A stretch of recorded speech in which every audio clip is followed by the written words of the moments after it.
नमस्कार, स्वागत है एस्ट्रोटेबल.com पे। और ग्रहों के गोचर मिथुन राशि के लिए क्या लेके आ रहे हैं। कालचक्र की तीसरी राशि है और बुध से संबंधित राशि है और एक बड़ा गोचर हो रहा है बृहस्पति का। बृहस्पति जो है कुंभ राशि में जा रहा है और आपके नवम भाव में जा रहा है, तो कारक भाव है और बृहस्पति यहाँ पे बड़े शानदार फल भी देता है। और 5, 7, 9 उसकी जो दृष्टि होती है वो और विशेष फलीभूत होती है और विशेष ज़्यादा अच्छे फल देती है। तो यदि देखा जाए तो उसकी 5वीं दृष्टि आपके खुद की राशि में पड़ेगी और मान के चलिए कि बेहतर कंडीशन रहने वाली, यानी आपका हेल्थ अच्छा रहना, आपका रिप्रेजेंटेशन अच्छा रहना, समाज में एक उचित सम्मान मिलना, तो भाग्यवश ये चीज़ें घटित होंगी। आपकी वाणी में इतनी प्रखरता आ जाएगी। हालांकि जो मिथुन राशि के लोग होते हैं उनकी वाणी वैसे भी अच्छी होती है, क्योंकि मिथुन राशि जो है उसका लॉर्ड जो होता है बुध होता है और बुध अच्छा है आपकी कुंडली में। यदि अस्त नहीं है, नीच का नहीं है या 6, 8, 12 भाव में नहीं है तो मान के चलिए कि आपकी वाणी वैसे ही प्रखर होगी। और बृहस्पति की ये दृष्टि जो है उसको और भी प्रखर बनाएगी।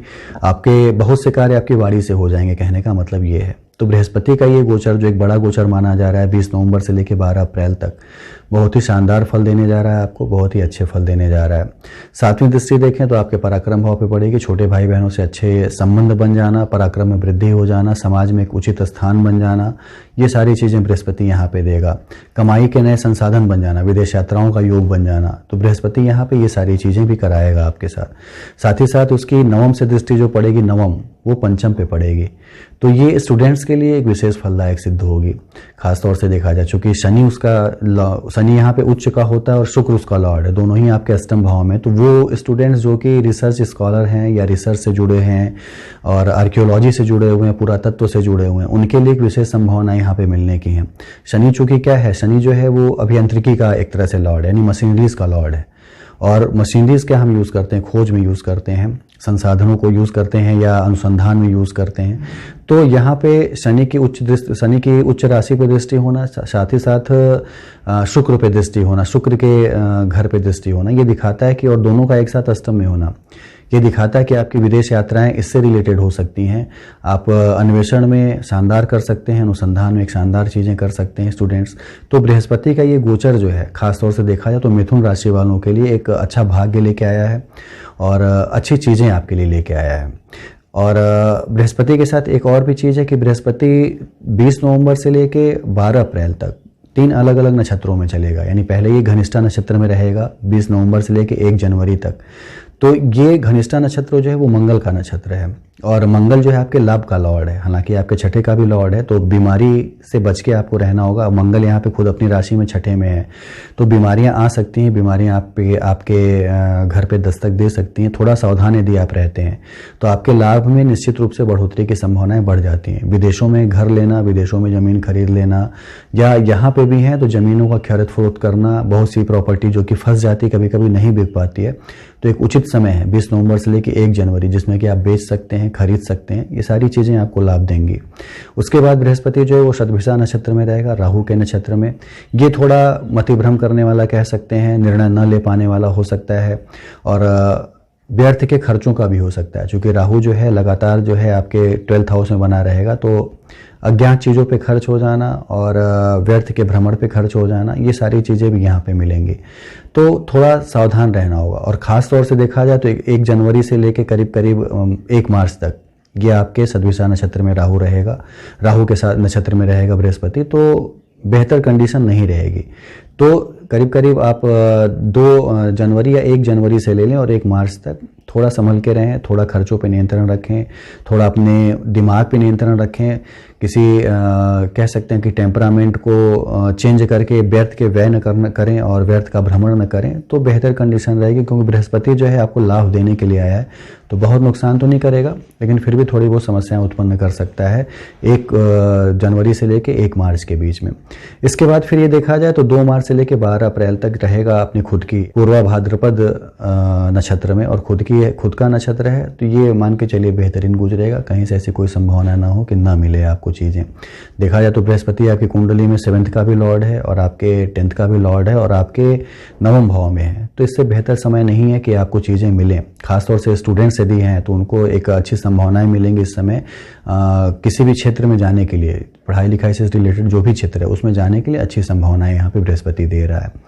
तो ये तो थी बृहस्पति की बात, बृहस्पति के गोचर की बात। बाकी यदि सूर्य, बुध, शुक्र और मंगल को देख लें तो सूर्य और बुध जो है कुछ समय आपके 7th हाउस में भी रहेंगे और कुछ समय आपके 6th हाउस में भी रहेंगे। हालांकि बुध जो है गोचर कर जाएगा करीब 8 दिसंबर के आसपास और चला जाएगा आपके 7th हाउस में, धनु राशि में। और सूर्य जो है यहाँ पे 14 दिसंबर के बाद जाएगा, क्योंकि उसके बाद फिर ये धनु राशि के बाद मकर में जाएगा और मकर संक्रांति लगेगी। तो 14 दिसंबर को जो सूर्य जो है ये बुध के साथ बुधादित्य योग बनाएगा। हालांकि 4 ही दिन के लिए बनाएगा, 10 से लेके 14 तक, लेकिन फिर भी ये समय जो होगा आपके लिए एक विशेष होगा, खास होगा। यदि अच्छे कार्य आप करते हैं, कोई चीज़ पाना चाहते हैं बुध से रिलेटेड या सूर्य से रिलेटेड, तो एक बेहतरीन कंडीशन रहेगी, बेहतरीन चीज़ें आपको मिल सकती हैं।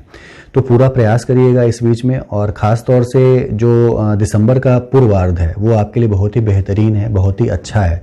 तो उस पूर्वार्ध में प्रयास करिएगा कि चीज़ें आपको मिलें, अपने काम जो आपके रुके थे, पेंडिंग थे, उनको करने का प्रयास करिएगा। तो चीज़ें आपको ज़रूर मिल जाएंगी कह सकते हैं, आप उनमें सफल ज़रूर हो जाएंगे कह सकते हैं। छठे भाव की बात करें तो यहाँ पे सूर्य है, मंगल और केतु, अंगारक दोष बना हुआ है, सूर्य मंगल का भी योग बना हुआ है एक साथ, और ग्रहण दोष भी बना हुआ है। तो छठा भाव विशेष रूप से प्रभावित है। छठे भाव की जो चीज़ें हैं, आपके रोग, ऋण और शत्रुओं, इनको बढ़ाने की चीज़ें हो सकती हैं। रोग आपके बढ़ सकते हैं, हालांकि शत्रु हंता योग भी है तो शत्रुओं का विनाश भी होगा, लेकिन आपकी खुद शारीरिक व्याधियाँ उत्पन्न हो सकती हैं, ब्लड प्रेशर से संबंधित, हार्ट से संबंधित, या कह सकते हैं कि हड्डियों से रिलेटेड। केतु जो है मतिभ्रम भी करता है, यानी आपकी चीज़ें जो हैं मतिभ्रम कर सकता है, गुदा के रोग दे सकता है, ये सारी चीज़ें यहाँ पे केतु कर सकता है। तो विशेष रूप से सजग रहें अपने हेल्थ को लेके। मंगल आपका जो है बहुत अच्छा नहीं कहा जा सकता, आपके लाभ का लॉर्ड होकर और आपके छठे भाव में बैठा है, लेकिन आपके हेल्थ को नुकसान पहुंचा रहा है कह सकते हैं।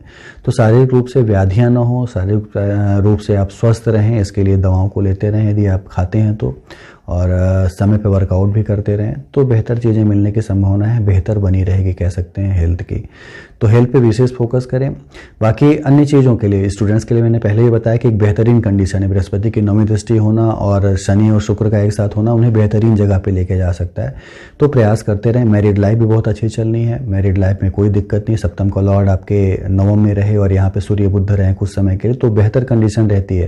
हालांकि 4 दिन की स्थिति है तो 4 दिन आप अपने आप को मैनेज कर सकते हैं। सूर्य आने पे यहाँ पे थोड़ा हो सकता है आपकी बॉडी में तेजी आ जाए, कह सकते हैं आपका टेम्परामेंट लूज जल्दी होने लगे, लेकिन ये कुछ समय की बात है। हालांकि धनु राशि में है सूर्य तो आपको एक बहुत ही ज़्यादा प्रूडेंट बनाता है, बहुत ही ज़्यादा समझदार बना देता है, आप दूरदर्शी हो जाते हैं। तो आपके बिजनेस में बढ़ोतरी, आपकी नौकरी में बढ़ोतरी, ये सारी चीज़ें देखने को मिल सकती हैं, लेकिन थोड़ा अपने वाणी पे थोड़ा नियंत्रण रखना पड़ेगा, खासतौर से जब तक सूर्य यहाँ पे रहेगा। तो ये सारी चीज़ें हैं। बाकी देखा जाए तो बेहतर एक कंडीशन बनी हुई है, शुक्र शनि का संयोग आपको अच्छी चीज़ें दे ही रहा है, तो इसका पूरा लाभ उठाइए। और आने वाला समय जो है कैसा रहेगा ये आपके कर्म पे आधारित होगा। कर्म को माना जाता है कि वो आपके भाग्य की वैशाखी होता है। तो यदि आप चाहते हैं कि आपका भाग्य जो है वो अच्छा रहे तो कर्म जरूर करिए, कोशिश जरूर करिए।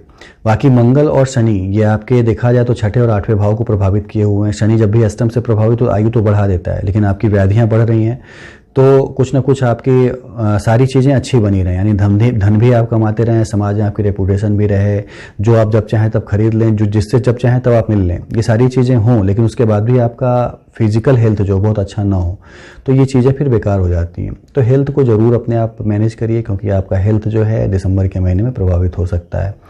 मंगल और शनि के दोषों को शांत करना है, अंगारक दोषों को शांत करना है कह सकते हैं, तो पूजा पाठ करिए और हनुमान जी की विशेष रूप से आराधना करिए, क्योंकि हनुमान जी जो होते हैं वो कलयुग के एक जीवित देव माने जाते हैं, और जीवित देव हैं तो मान के चलिए कि आपके कष्ट हैं और आपके निवारण हेतु आप उनको पुकारते हैं, तो आपकी पुकार जल्दी सुनी जाती है। और हनुमान जी जो हैं इन सब चीज़ों में निश्चित रूप से आपके आत्मविश्वास में वृद्धि करते हैं। इन ग्रहों के जो कह सकते हैं बुरे प्रभाव हैं उनको दूर भी करते हैं, उनका निवारण भी करते हैं। तो शनिवार और मंगलवार जरूर हनुमान जी की आराधना करें। रोज़ जाते हैं बेहतर, नहीं जाते हैं तो शनिवार मंगलवार जरूर जाया करिए। और यदि हनुमान अष्टक का पाठ करें या बजरंग बाण का पाठ करें या तुलसी की माला से उनका कह सकते हैं उनका एक तरह से उन्हें माल्यार्पण करें तो चीज़ें बेहतर हो सकती हैं। मुख्य रूप से आपके आत्मविश्वास में वृद्धि हो सकती है, और आत्मविश्वास में यदि वृद्धि आपके है तो सारे कष्टों से आप जीत सकते हैं, इसमें कोई संशय नहीं है। तो पूजा पाठ आपके आत्मविश्वास में वृद्धि देता है, आपके जो बुरे कर्म हैं उनका निराकरण करता है और आपको प्रगति के पथ पे अग्रसर करने की प्रेरणा देता है, कह सकते हैं। तो ये सारी चीज़ें करें, बेहतर कंडीशन मिलेगी। दिसंबर का महीना जो है मिथुन राशि वालों के लिए बेहतर गुजरेगा, इसमें कोई संशय नहीं है। बाकी आपके सवाल हैं तो आप नीचे दिए नंबरों पर पूछ सकते हैं, और शुभकामनाएं हैं आपको कि आपका दिसंबर महीना अच्छा गुजरे।